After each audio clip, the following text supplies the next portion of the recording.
it's time for our International Day of the Girl Child discussion with Bukola Bamiduro, a seasoned environmentalist and a social development advocate with over 12 years of exceptional work experience in a multidimensional industry cutting across nonprofit social enterprise and societal change advocacy. She is the founder and program director of Karis And Eleos Hand of Hope Foundation. Welcome to Wake Up Nigeria. Thank you for having me. Good morning. It's such an amazing pleasure to have you here. I mean, I went through your bio and I saw a lot that you're doing as regards empowering women, and I think is absolutely brilliant. Thank you. Okay, so now, before we go into this discussion, which would like to tailor along the lines of International Day of the Girl Child, let me first ask you, tell me, why do you have such passion for the girl child?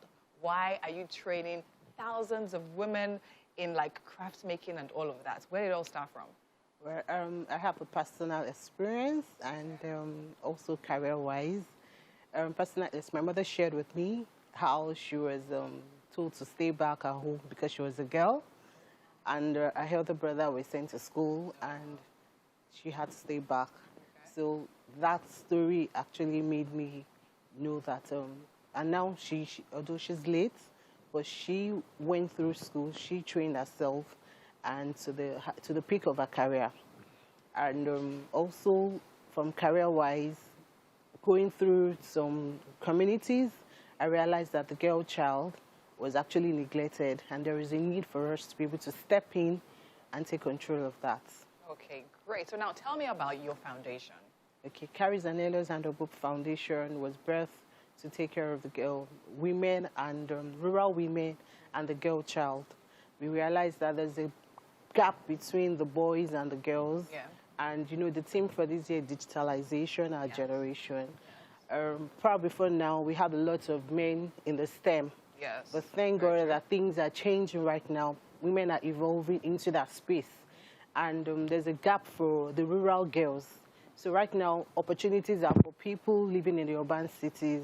What happens to those girls? COVID happened last year, and all work was on social media, classes, but there was a gap from that woman whose daughter, the woman who sells tomatoes, that daughter cannot afford to be in that school. Yes. The learning gap was there. So that's why we're stepping in now to start training them through coding, the STEM, and, exposing the digitalized world to them. I mean, we'll get to that part, right? But let me go a little bit to the past, right? Where you spoke about, we were talking earlier before we came on air, and we're talking about how you train women in crafts making, shoes, bags, makeup, hair, cooking, baking, all of that. So now tell me, what has that experience been like? And what has been the major take home for you relating with those women? Well, training those women has been an eye-opener and made me realize that we can do more. And gender-based violence is as a result of one of the major reasons we're having that in our societies, because the man is the one carrying all the burdens. And last year we had an increase in gender-based violence because nobody could go to work, there was lack of funds, and the man angry, the woman is the next person. Yeah. So training those women, interacting with them, sharing their burdens with us, and made us know that we have a lot of women going through different things. And it's been an experience.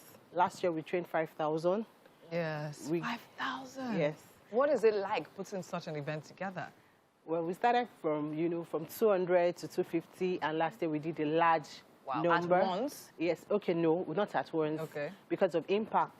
So we went to 5 communities, 1,000 per community. Okay. However, not even 1,000 at a time.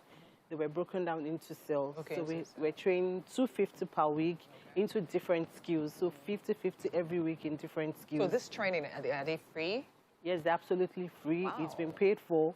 Reason is that we want them to learn. We want to empower them so they don't have any excuse for not supporting their home. And we have some university girls. You don't have to sleep around to make a living, to train yourself to school. Come learn the skill. so you can have a voice for yourself in the society.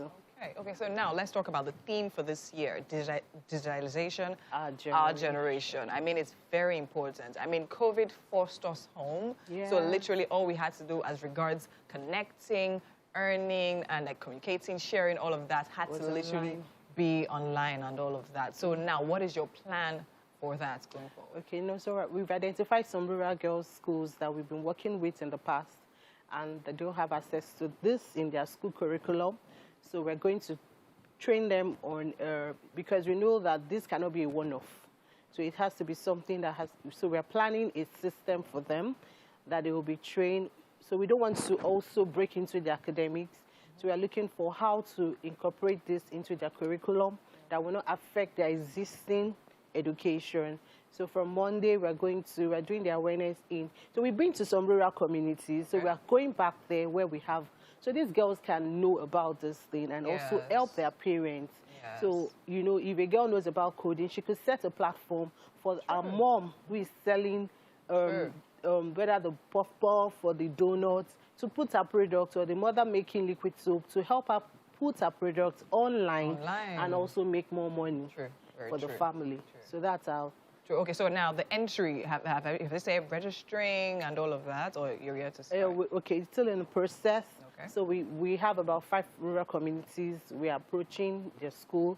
So we are coming up again with some IT companies to partner with us to be able to reach out to these rural girls. Ladies. Yes. Okay, nice. Okay, so now with all this training, I can't imagine that it's easy, definitely not. So what would you say is the biggest challenge you face? Well, having more collaborations, because you can't do it all by yourself. Definitely. We started with out of pockets when we realized that we can't fund it anymore. The weight was so much on us. We started applying for grants. And we got funded. So it's getting funds to be able to sustain this vision is a major challenge. And also, you know, these girls, even after training, you still have to monitor them. Very true. Because we have a lot of things why girls are not focused. You know, the peer pressure, and when you see your friend doing this, you too want to do that. Very true. So it's a lot of challenge trying to say, okay, this is the right path, you know, putting them through.